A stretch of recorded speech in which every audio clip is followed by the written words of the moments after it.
Good morning everyone and welcome to the Cabinet meeting. I'm Councillor Amanda Hopgood, Leader of Durham County Council and Chair of this meeting. The meeting is being broadcast live on our YouTube channel.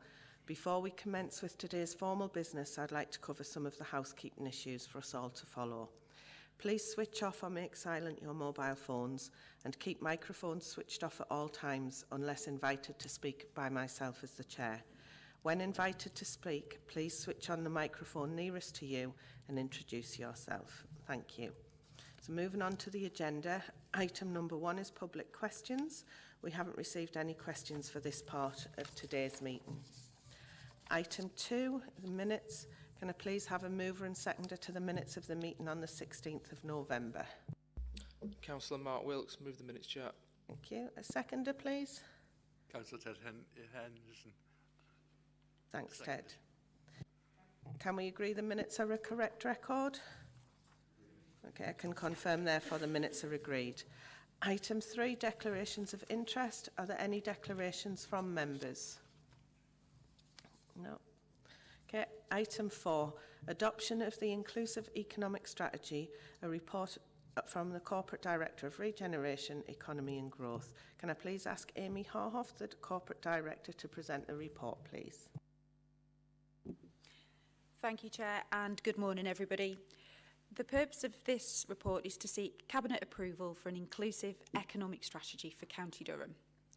The strategy has been developed through the County Durham Economic Partnership and sets a clear vision for the future of our economy through to 2035. This strategy was also considered by the County Council's Economy and Enterprise Overview and Scrutiny Committee, and their feedback has been important in shaping the final document, and the details of that discussion are also appended to this report.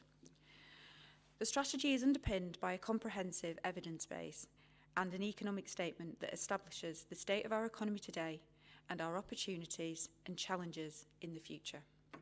It's been developed in partnership through a new and extensive public and stakeholder engagement process called the E-Conversation.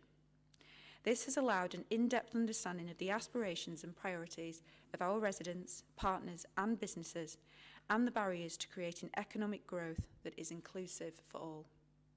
Today we have a strong, diverse, almost 9 billion economy with 14,000 businesses and significant strengths in advanced manufacturing, health and life sciences.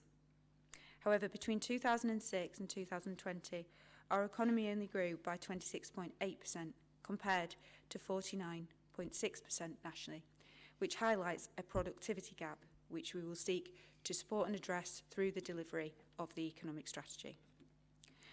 The vision for the future seeks to overcome the barriers to transform our levels of growth and harness our potential with all of our partners and activity aligned to delivering an agreed vision.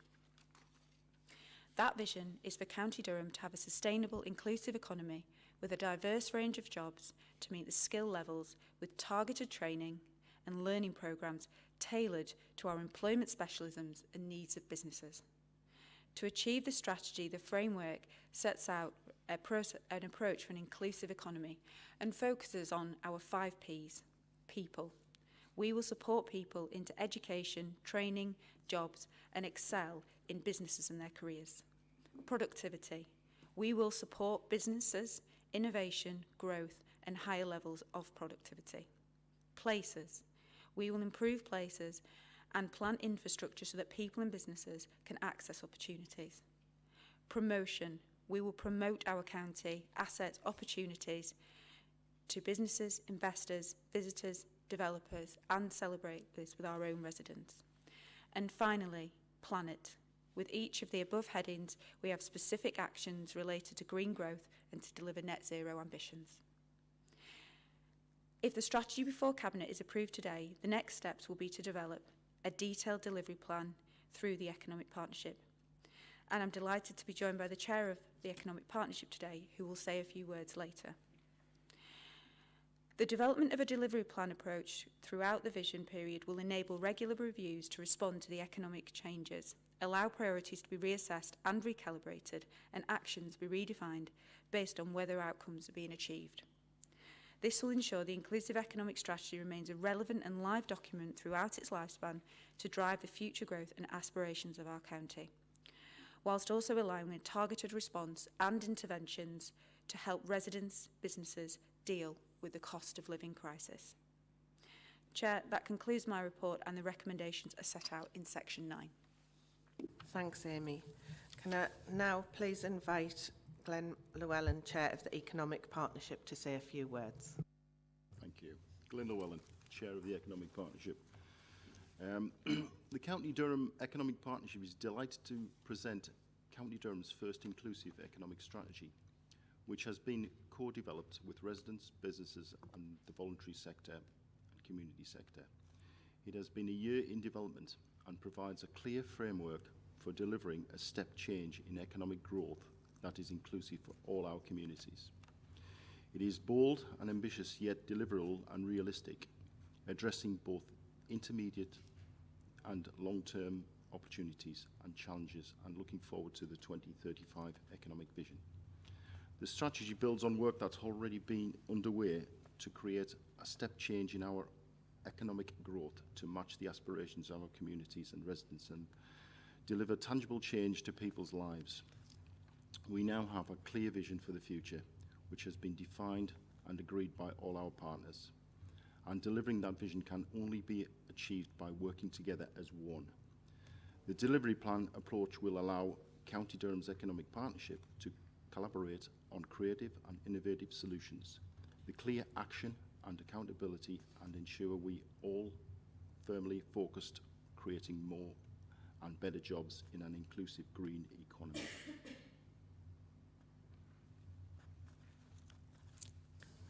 Thanks, Glenn. Can I now invite Councillor Elizabeth Scott, Cabinet Portfolio for Economy and Partnerships, to move the report, please. Thank you, Chair. This council has never had an economic strategy, so this is a huge step forward for County Durham. We have significant strengths in our economy and we are continuing to invest our places, people and in delivering major employment sites to create more and better jobs. For too long, our economic growth has not kept pace with the national average. Having a clear, bold and ambitious vision for the future will help us to change this. The Council will always be one of the key drivers of our economy, but we don't hold all the levers. We need all of our partners and anchor institutions working together, focused on a single agreed vision. This inclusive economic strategy gives us this vision and sets out how it will be delivered. It is based in evidence, identifying our economic strengths and potential growth sectors. It responds to what our communities and businesses have told us are their priorities and barriers to success through the very comprehensive e-conversation that's been conducted. And it also sets a clear roadmap as to how the strategic vision will be delivered. I would like to take this opportunity, Chair, just to thank all of the staff who've been involved in this and the County Durham Economic Partnership for all the hard work that they have put into getting us to this point.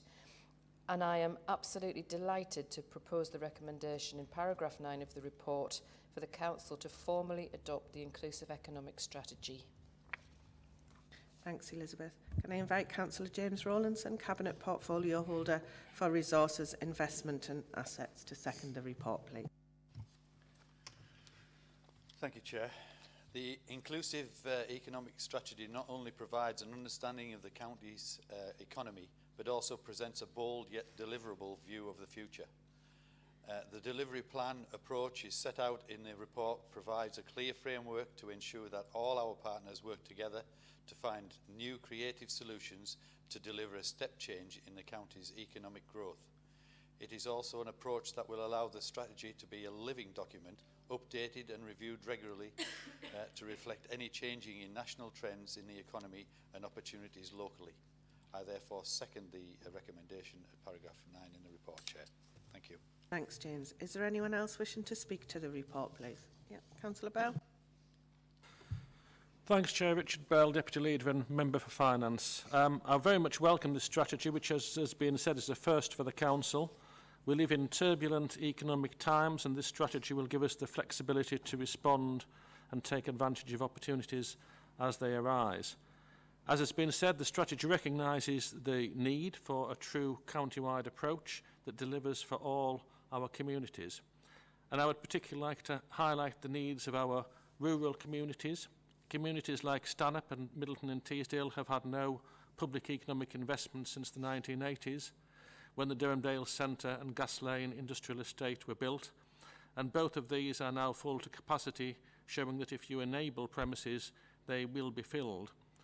Local jobs for people near their communities is an aspiration just as important as attracting inward investment from big players, and we must ensure that the delivery plan will enable this to happen. Thank you, Chair. Thanks, Richard. Is there anyone else wishing to speak? Okay, can we agree the report and its recommendations? Okay, I can confirm that the recommendations have been agreed. Item 5 is the Ecological Emergency Outline Strategy and Action Plan. Can I ask Alan Patrickson, Corporate Director of Neighbourhoods and Climate Change, to present the report, please? Thank you, Chair. This report brings to Cabinet an initial action plan and strategy in response to the Council's declaration of an ecological emergency for County Durham. In April of this year, Cabinet declared an ecological emergency for the county.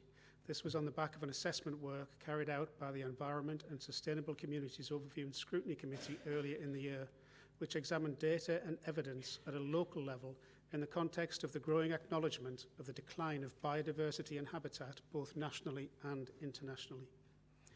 While our council has a strong track record for conservation, ecology and landscape protection, and our county has a rich diversity of natural habitats, the emergency declaration is a strong statement that more must be done to conserve and protect our natural assets. This initial action plan has been brought together by teams across the council to ensure joined-up working with a view to ensuring that ecological and biodiversity issues remain at the forefront of decision-making. The plan covers 3 broad areas, being land management, engagement, education and behaviour change, and policy and strategy. And while a new investment in this area that were included in the medium-term financial plan provide a welcome impetus for the delivery of this plan, it's recognised that investment is only part of the picture, and as such this plan focuses strongly on streamlining and improving existing work programmes for the benefit of biodiversity, linking together existing work practices and delivering operational activities within an existing budget with a new, renewed focus on ecological issues. It's also recognised that there's a growing set of legislative and statutory responsibilities being placed on the Council with respect to ecological issues, including the development of a local nature recovery strategy and the introduction of biodiversity reporting as part of the Environment Act, which will support and work alongside this action plan presented today. The plan itself is presented in Appendix 2 to the report, and in recognition of the extensive work already ongoing, covers current activity as well as issues for further development, and then to an itemised action plan as further activity in support of the ecological emergency. Within the policy and strategy section of the plan, the emphasis is very much on developing new ways of working across council teams to ensure that ecological considerations are given their full weight. This is in keeping with the status of this document as an initial plan, examining strategically how the emergency plan should be addressed across multiple functions of the council. The land management section of the plan covers a number of areas where work is ongoing but can be stepped up, especially across the 1,300 hectares of countryside estate under our care, including nature reserves, open spaces and country parks. The report contains a wealth of information on current activity around grounds maintenance, countryside management, woodland creation and the extensive landscape partnership work that has been so successful over many years in protecting, restoring and revitalising natural habitat across the county. The final section of the plan relates to engagement, education and behaviour change, which presents a number of proposals to enhance and improve the ongoing work across a number of services to increase the understanding of the issues affecting our natural assets, enabling individuals to make... And not only that, but to take action wherever possible to improve that impact through proactive consideration, forward thinking and robust planning. This county has a track record to be proud of in the protection and restoration of landscape, ecology and the natural environment, including award-winning initiatives to address the industrial legacy of the past and look to a cleaner, greener future. Our natural capital is one of our key strengths as a county. And we've seen here in this Cabinet today how the P for Planet runs through our inclusive economic strategy as a clear stated priority. This plan quite rightly recognises the financial situation that we find ourselves in as a council, with fiscal challenges growing and vital services to deliver.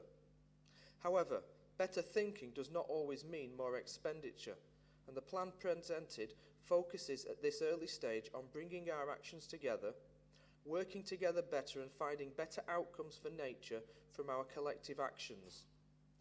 We have already invested in this area, of course, with recent announcements on strengthening our countryside teams to protect nature reserves and parks, and improving access to nature through our public rights of way and active travel initiatives, all within the last year. They are part of bringing awareness and direct improvement to our countryside estate and the biodiversity of the county. More needs to be done, however, and this plan marks the beginnings of a blueprint to do so. Chair, this action plan marks a new approach to recognising the importance of ecological issues. It places our council firmly in the position of leadership, both regionally and nationally, on an issue of vital importance to our planet, our people, and ultimately our economy and our well-being. And I look forward to bringing further updates to Cabinet in the future. Thank you, Chair. Thanks, Mark. Can I invite Councillor Susan MacDonald, Cabinet Portfolio Holder for Digital Customer Services and Procurement, to second the report, please. Thank you, Chair. I'm not only pleased but also proud to be seconding this report here today. It's exciting to see how this Council continues to take such a strong leadership role on environmental issues. We've seen how under this administration our Climate Emergency Response Plan has developed and strengthened over the last year or so, with the publication of a refreshed action plan and a strong developing track record on delivery. So to now see these important first steps along the road to an equally robust ecological emergency action plan fills me with confidence that the future of our county is in good hands. Like others, I note that these are the first steps and that much of the work reflects ways that we can work together better. But I would also reflect on the impressive progress already made to date on so many vital conservation issues, much of which is set out in this report. Whether it's the protection of the red squirrel habitat in the west of the county or the marine conservation work on the east of the county, to name but two of the initiatives, there's a lot here that we can all admire and be proud of. And Chair, we must keep up the momentum, despite the challenges we know we all have coming our way. So I'm really looking forward to seeing the delivery of this plan come to life, and more than happy to second this report today. Thank you. Thanks, Susan. Is there anyone else wishing to speak on the report? Okay. Can we agree the report and its recommendations? Agreed. Okay, I can confirm that the recommendations are agreed. Item 6, Quarter 2, 2022-23 Performance Management Report. Can I ask Paul Darby, Corporate Director of Resources, to present the report, please? Thank you, Chair, and good morning, members. Paul Darby, the Corporate Director of Resources. This report sets out details of progress towards the targets and outcomes set out in the corporate plan, agreed at County Council in June, and is based on the position to the 30th of September. The report includes an overview of state of the county issues of significance, which are linked to the achievement of the county vision and objectives, and to which the Council has a role but not overall ownership in terms of delivery. The report also sets out progress towards the targets and actions for the Council as set out in that Council plan. There is a comprehensive list of performance indicators attached to the report at Appendix 2, with comparisons provided against the same point last year and against the position to the 30th of September 2019, which is pre-pandemic, to aid some context. At Appendix 3, there is also a useful summary table showing the direction of travel in terms of performance against the various performance indicators set out in the corporate plan, both against the position to the 30th of September last year and to pre-pandemic levels of performance. As members will appreciate, the recovery from the pandemic is ongoing and its legacy is having a significant ongoing impact on our performance in some areas. This has been exacerbated at this time by the impact of cost of living, our crisis on ourselves, our communities and on local businesses. The actual performance report is attached at Appendix 2 and the cover report pulls out some of the key highlights. As members will see, for each of the 5 thematic areas of our council, our economy, our environment, our people and our communities, we have set out areas that are going well, areas which require attention and areas which members are asked to note. There are a number of areas to note. These are things that have happened which were not factored into the council plan, but are significant and are therefore members' information, and those are set out at paragraphs 52 to 71 in the covering report. The issues and performance data presented here will be presented to each of the thematic overview and scrutiny committees in the coming weeks, where there will be a chance for a more in-depth analysis of the Council's performance. The recommendations are set out at paragraph 16, which are for Cabinet to note the report. Thank you, Chair. Thanks, Paul. Can I thank Paul and his team for this detailed and comprehensive update on our performance against the targets and actions set out in the Council plan. Despite the challenges as set out by Paul, some areas are performing well. And just a few examples of these are Business Durham's property rental portfolio, which is 96% occupied. Almost 64,000 people attended our festivals this year, including 30,000 at Bishop Auckland Food Festival in April, generating a direct economic impact of almost £420,000. A 697% return on our £60,000 investment. Evaluation of all the festivals held in Q2 will be included in the Q3 report, and I look forward to receiving those evaluations. The latest data shows there has been a 57% reduction in our carbon emissions since 1990, but that emissions from transport remain a challenge. The Council has secured grant funding of almost £2.5 million to improve our cycling network and the extended provision of EV charging points. There's been an increased activity in terms of the Stop Smoking service across Q2, and face-to-face breastfeeding support groups have now been re-established, with additional targeted support given to those communities where the take-up is lower. A range of targeted regeneration projects supported 25 local businesses and secured 64 full-time equivalent jobs, bringing 315 square metres of business space back into use, and 59 new businesses were engaged with during the quarter. 336 net new homes were delivered and 68 empty properties were brought back into use following our intervention. And it's particularly pleasing to see that 465 employees are currently enrolled on our apprenticeship programme, equating to 2.6% of our workforce. 72 new apprentices started at the Council in August and September, an additional 33 are being recruited. The retention rate for our apprentices is 71%. So as with all stories, there are some areas that do require attention.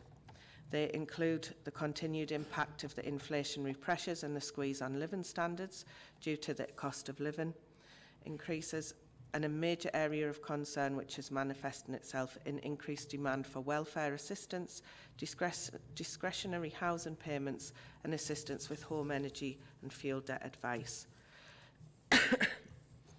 The quantity of waste collected is 6% higher than it was last year, but is in line with the revised budget levels we set in 2022-23. I know we're doing a lot to promote waste reduction and increase recycling, and whilst the level of contamination reported here remains in line with last year, I fully expect to see that percentage of recycling contamination coming down and our recycling performance to increase in future quarters. The proportion of adult social care users receiving an annual review has continued to reduce and is now the lowest ever level recorded at 58%. The Adult Care Service has provided additional resource to address this issue, and performance is expected to improve during 2023.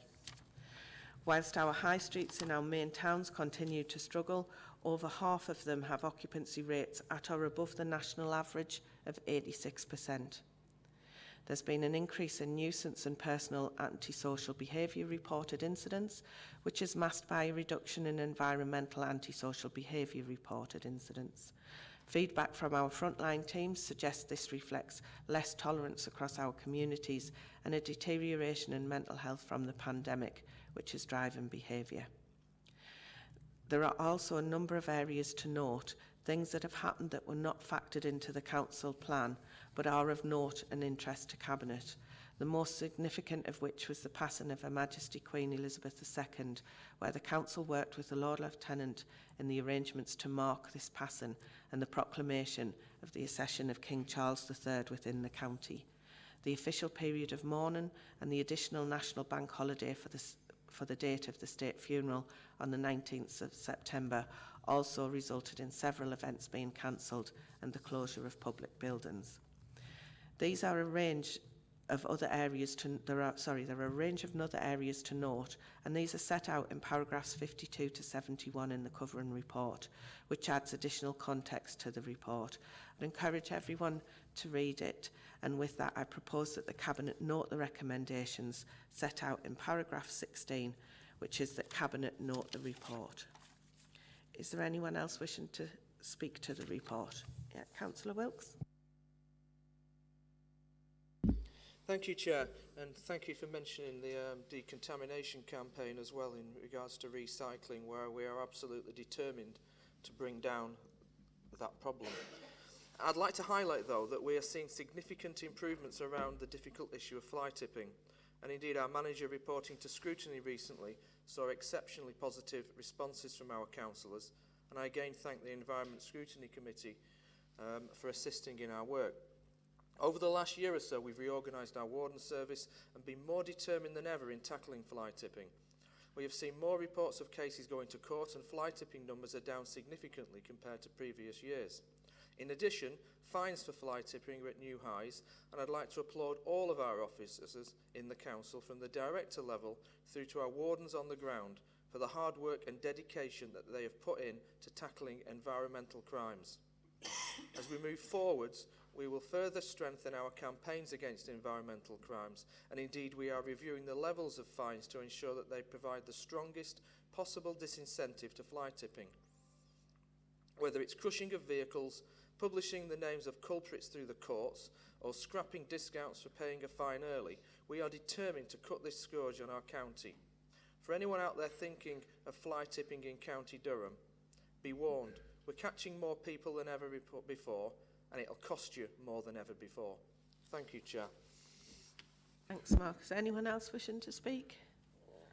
Okay, can we note the report? Okay, I can confirm the report's been noted. Item 7, Adult Social Care Update Report. Can I ask Jane Robinson, Corporate Director of Adult and Health Services, to present the report, please? Thank you, Chair. Good morning, members. This report provides Cabinet with an update on adult social care, focusing on reform and some of the key changes facing the service, including the changing profile of the workforce and demands placed upon our teams compared to the pre-pandemic period.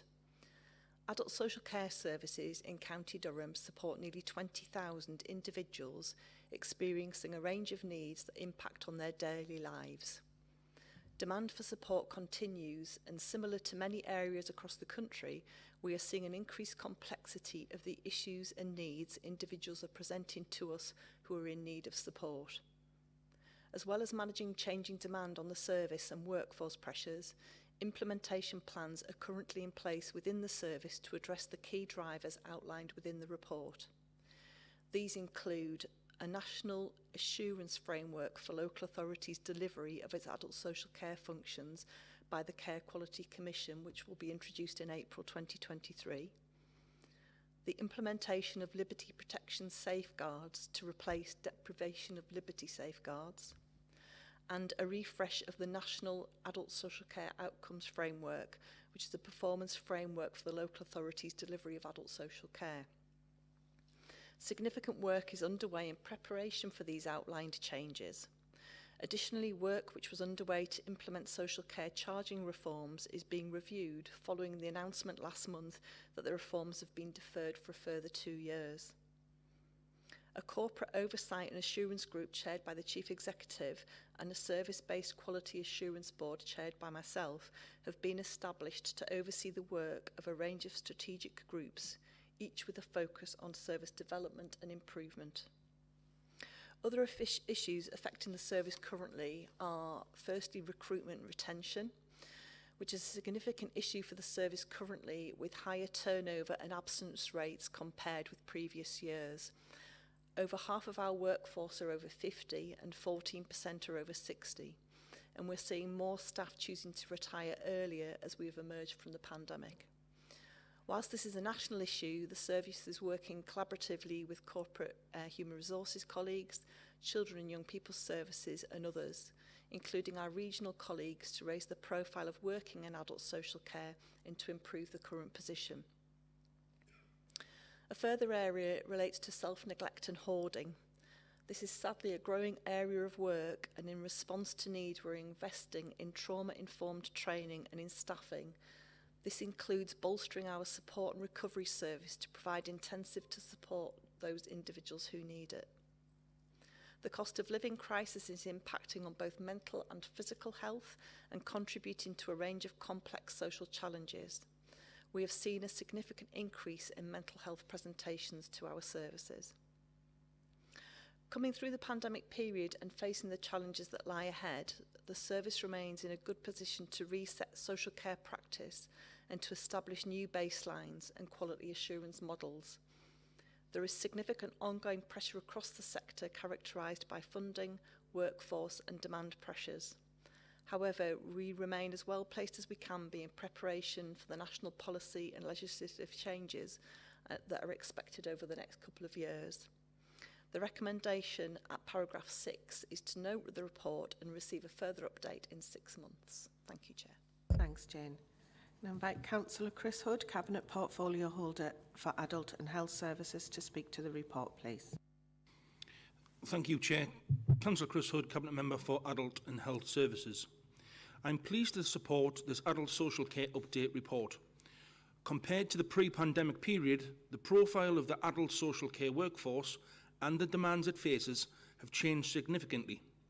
Uncertainty around and changes to social care reform and funding continue to impact on the sector's ability to plan and to sustain its core functions in line with key legislative frameworks. Recruitment and retention across social care and health is a challenge nationally. In Durham, we have seen high turnover rates in the Council's adult social care workforce. This impacts on service continuity and workforce capacity, as we now have a less experienced workforce in some parts of our service compared to a few years ago. It is both important and encouraging that despite the challenges, the level of quality and assurance work which is taking place within the service is extensive.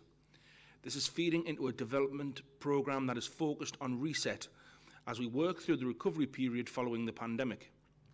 The pandemic has left a legacy in health and social care. Allied with the cost of living crisis, this is impacting on both mental and physical health needs and contributing to increasingly complex social care challenges. The pressures facing the service are considerable, as it is the reform it faces. The report outlines these key areas of reform, including Care Quality Commission assurance of the local authorities' delivery of adult care functions, the implementation of a new national performance framework, the introduction of liberty protection safeguards to replace the existing deprivation of liberty safeguards regime, and importantly, our ongoing integration of health and social care services, which is a key, long-established priority for our local health and care system. The service has recently undertaken a comprehensive assurance exercise, comprising of a self-assessment and an independent review, which was undertaken by an independent, recently retired Director of Adult Social Services. This exercise has demonstrated that the service possesses a high degree of self-insight. The high-level findings are at point 46 in the report. This work is being used to shape a service improvement plan, including the development of a refreshed quality assurance strategy. Despite the challenges, the service is doing everything it can to instill its vision, which is, I quote, to ensure adults with care and support needs and their carers receive the care and support they need, when they need it, to support them to live the lives they want. Since becoming portfolio holder, I have spent time getting to know the service and receiving feedback from its staff. I am struck by the passion and commitment to deliver the best possible service we can to some of the most vulnerable adults in our communities. In doing so, we ensure their rights are upheld and the eligible social care needs are met. The resilience and dedication of our staff is to be commended. I look forward to continuing to work closely with the service and in working with Cabinet to ensure we continue to meet the social care needs of our local population. I support the recommendations set out in the report and propose the next report received by Cabinet focuses in further on the service's preparations for CQC assurance, including the wider responsibilities of the Council in ensuring the effective delivery of adult social care. Thank you. Thanks, Chris. The recommendation is for Cabinet to note the report, therefore we don't require a seconder. However, is there anyone else wishing to speak to the report? Okay, can we note the report, please? Okay, I can confirm the report is noted. Item 8 is the County Durham Plan Annual Monitoring Report. Can I ask Amy Horhoff, Corporate Director of Regeneration, Economy and Growth, to present the report, please?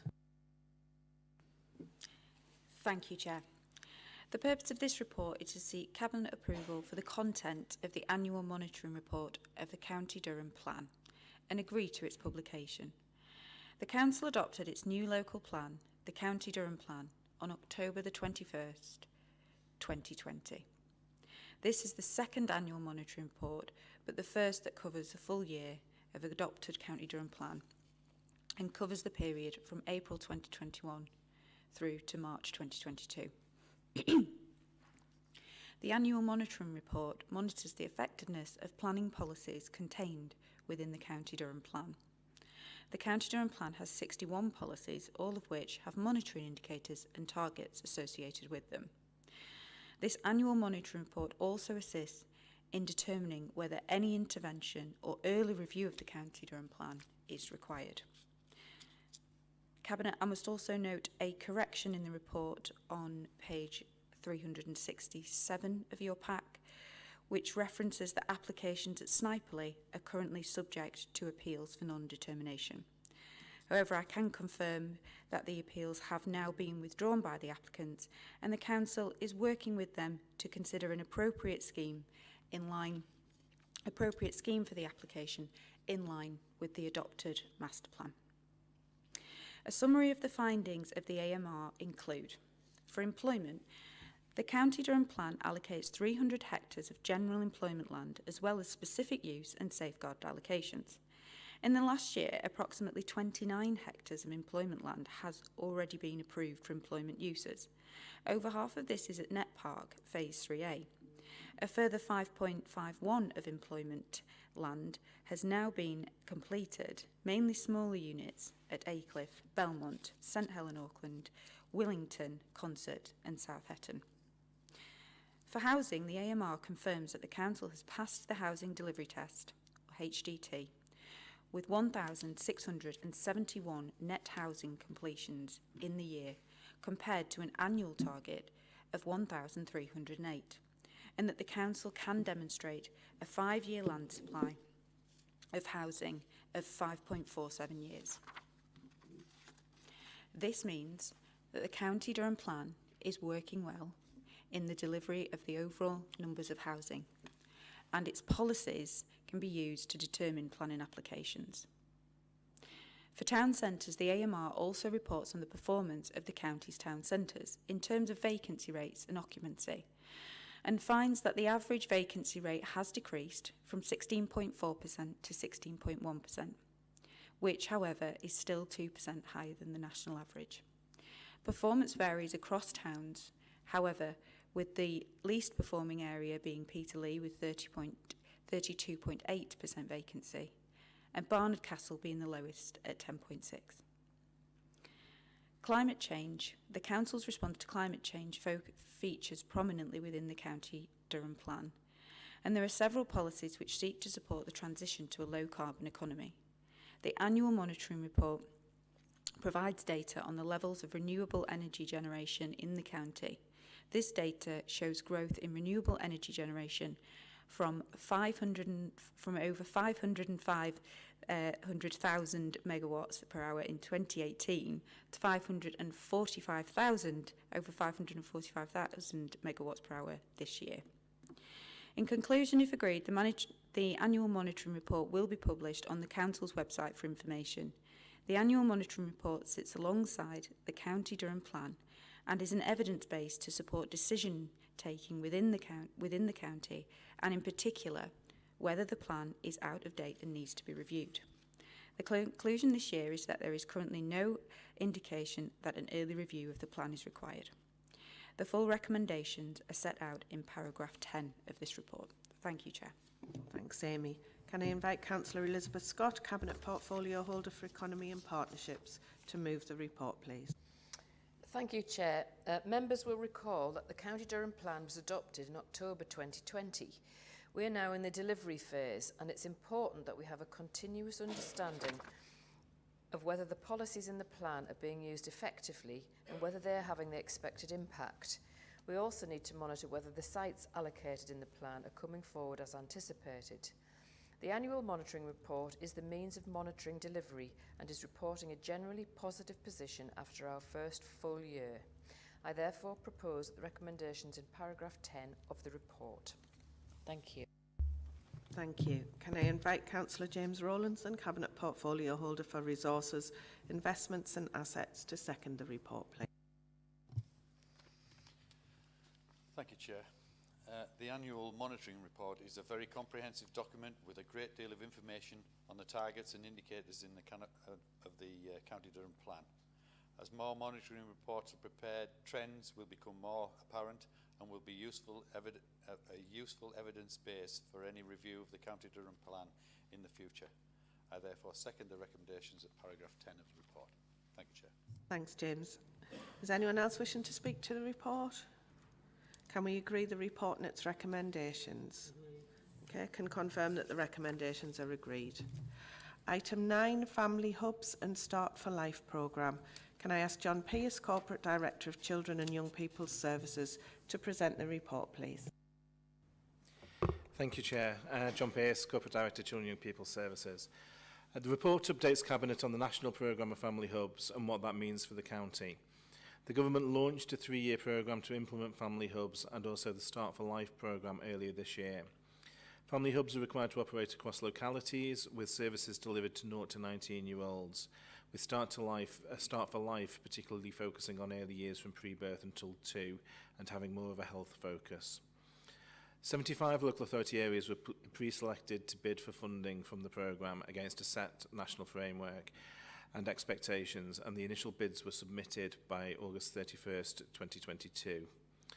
Durham's submission was successful, with funding of £4.4 million allocated to implement the programme over the next 3 years. The grant conditions setting out expectations of service provision are covered in paragraphs 19 and 20 of the report, and the breakdown of funding over the life of the programme is covered in paragraphs 31 to 32. Durham has a very long history of successful early help provision, including a nationally recognised Supporting Families programme and a network of 15 family centres around the county. That gives us a fantastic foundation for the Family Hub programme to build on, ensuring that this way of working provides a local gateway to a wide range of services for families within their own communities. To ensure consistent planning, we've linked the governance of the Family Hub programme to the existing partnership structures, and there's a multi-agency group leading on the implementation of our plans to ensure that it's a truly integrated approach. The vision, aims and outcomes of our Family Hub programme are described in more detail in the report in paragraphs 25 to 27. We're currently in the process of developing a County Durham delivery plan with a view to the Family Hubs being operational from April 2023. We've also submitted a proposal to Department for Education to be one of 15 national trailblazer areas for the Family Hub programme. Whilst we're still awaiting the outcome of that bid, we believe we're in a strong position to accelerate our offer given the foundations that we have to build on. The recommendation to Cabinet is to note the report for information and our funding allocation, and that is set out in paragraph 9 of the report. Thank you, Chair. Thanks, John. Can I invite Councillor Ted Henderson, Cabinet Portfolio Holder for Children and Young People's Services, to speak to the report, please? Thank you, Chair. I welcome the launch of the Family Hubs and the Start of Life programme, and hope it will help us to deliver a better outcome for babies, children, young people, the parents and carers across the county. The vision for Family Hubs and the Start of Life is to provide a better system-wide model and providing high quality, joined up, whole family support service to help families with children from before their birth up to 19 or 25 if they have additional needs or disabilities. We know that the children's experience from conception to age 5 plays a critical role in their development, with child's home environment and family relationships central to their success in life. Along with other services in the county, the council has a vital role to play in supporting the families.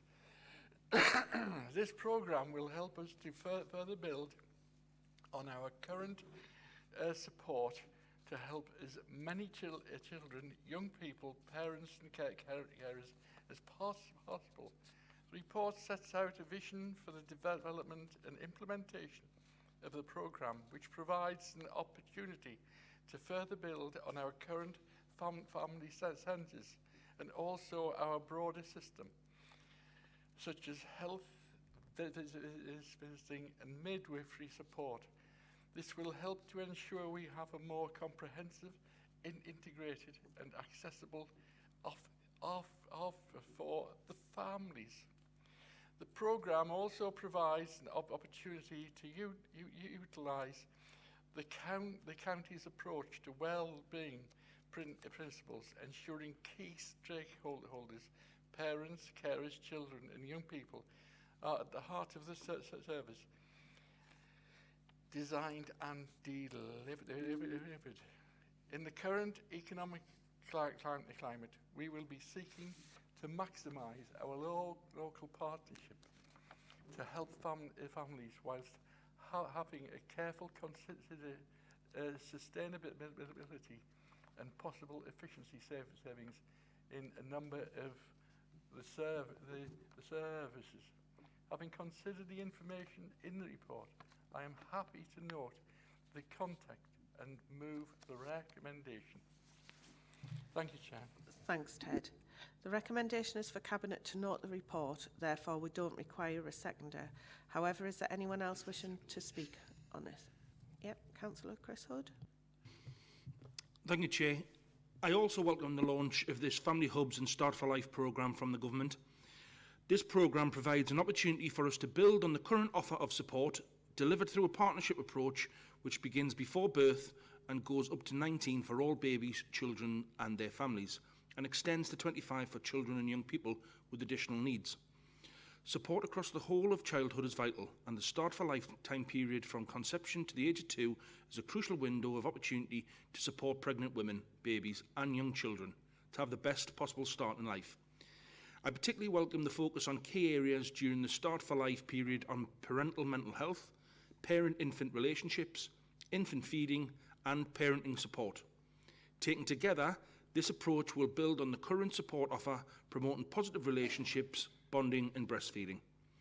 The outcomes we hope for include improved health, well-being and developmental outcomes for babies, children and young people, and improved health and well-being outcomes for parents and carers, whilst at the same time reducing inequalities. I have considered the information in the report and recommend that the report is noted. Thanks, Chris. Is there anybody else wishing to speak on this report? Okay, can we please note the report? Okay, I can confirm the report is noted. Item 10 is the proposed revisions to the Constitution for the Durham County Council Standing Advisory Council for Religious Education. Can I ask John Pierce, Corporate Director of Children and Young People's Services, to present the report, please? Thank you, Chair. The purpose of the report is to outline a request from the Standing Advisory Council on Religious Education, known as SACRE, to make a change to its membership, which requires a change in constitution. Any alteration to the SACRE constitution can only be made through Cabinet, and the report sets out the background and the reasons for the request and seeks Cabinet approval for it. SACRE is part of the statutory duties of the local authority as set out in the 1996 Education Act, and its membership must represent the principal religious traditions of the region. These have changed over time, and members may be aware of recent media coverage of the census data that has shown quite a significant change over the last 10 years since previous census. SACRE proposed to the Council that a current co-opted member representing the humanist non-religious worldview should become a full member with voting rights alongside the denominations and religions that currently form Committee A of SACRE. Representation and legal requirements for SACRE are covered in paragraphs 8 to 10 of the report, and the current membership and their categories and representations are outlined in paragraph 13. The recommendation to Cabinet is to approve the request from SACRE, and that is shown in paragraph 7 of the report. Thank you, Chair. Thanks, John. I'm pleased to propose this report, which asks Cabinet to support the decision to change the constitution of Durham's Standing Advisory Council for Religious Education in allowing the admission of a representative of the humanist non-religion worldview as a full member on Committee A. The report outlines the statutory duties of the Council to support a Standing Advisory Council for Religious Education and to advise on matters connected with religious worship and education in maintained schools. It identifies that this includes making sure that non-religious worldviews are addressed in the RE curriculum and are both included and represented when the Standing Advisory Council shapes its advice. The report informs that the change to the Constitution to include humanist representation comes as a request from the Standing Advisory Group itself and is in line with the position taken by many such groups in councils up and down the country. I therefore recommend the report and the change to the Constitution and ask Cabinet to approve. Can I invite Councillor Ted Henderson, Cabinet Portfolio Holder for Children and Young People's Services, to second the report, please? Thank you, Chair. I'm pleased to second this report. Recommending a change to the constitution of the County SACRE. The equality impact assessment that forms part of the report that demonstrates that the request is fair and proportionate in terms of views held by our local communities. Inclusion of a representative of the humanist world view will support the balance shown by the important advisory group of the Council. I recommend the report and the changes to the consultations it asks the Cabinet to approve. Thank you, Chair. Thanks, Ted. Is there anyone else wishing to speak to this report, please? Okay, can we agree the report and its recommendations? Okay, I can confirm that the recommendations have been agreed. Item 11 is any other business. I haven't been notified of any other business for today's meeting. I would like to thank everyone for taking part and to those members of the public and media who have watched the meeting.